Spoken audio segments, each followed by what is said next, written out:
Right, let's return to the Northern Ireland Assembly election and bring in the editor of the political website Slugger O'Toole, Mick Fealty, for his thoughts on what's happening in Northern Ireland right now. Good morning to you, Mick. Thanks for being with us here on Sky News. So, look, counting is due to get underway in about an hour and 15 minutes' time.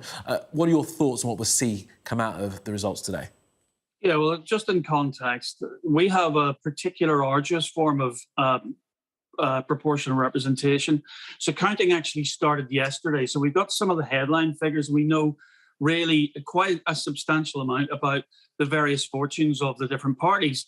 And we know really that what we thought was going to be true at the very beginning of the campaign is that it was Sinn Féin's night. But the only thing that surprised us, I think, was the scale of the gap now between them in terms of the proportion of votes and the SDLP.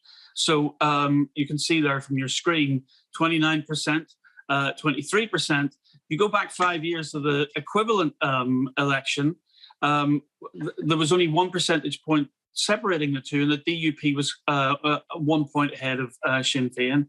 So this is quite a substantial. It's not just that Sinn Féin has beaten the DUP, it has beaten the DUP quite substantially.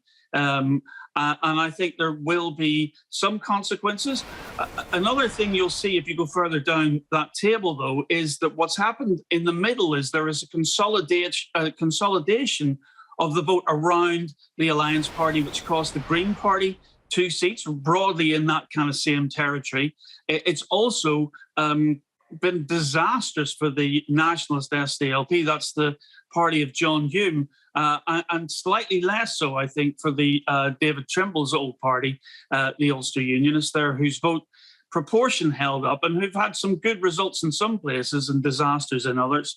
But what you're seeing there is now three broad sections of the community now. You've got the union. Sorry to rush you, Mick, but we don't have loads of time. I did want to get you another question really quickly about the Alliance Party, because you'll have to explain to our viewers as quickly as you can that obviously the First Minister and Deputy First Minister are chosen from the two communities in Ireland, but seeing this Alliance Party do so well, is there any talk about trying to change how those rules work? I mean, the Alliance Party could at one point make its way into second place, couldn't it? No, absolutely. And there is talk about it. There has been talk about it. In the terms of the Good Friday Agreement itself, after 5 years, there was supposed to be a substantive review.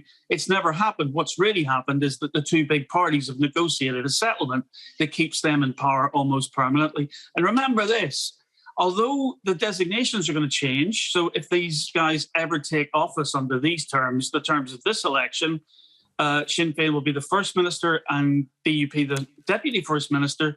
These are twin bosses. They're tied together like Siamese twins. One of them can't blow their nose without the other one's permission. So in many respects, although the cosmetics of the situation have changed, the substantial political reality hasn't. And the Alliance Party's issue is it's a very long way back from challenging either of those two big beasts. Yeah, the impasse is not going to be broken just yet, is it? Very interesting times ahead. OK, Mick, sorry, we have to cut it short there, but thank you so much for being with us this morning.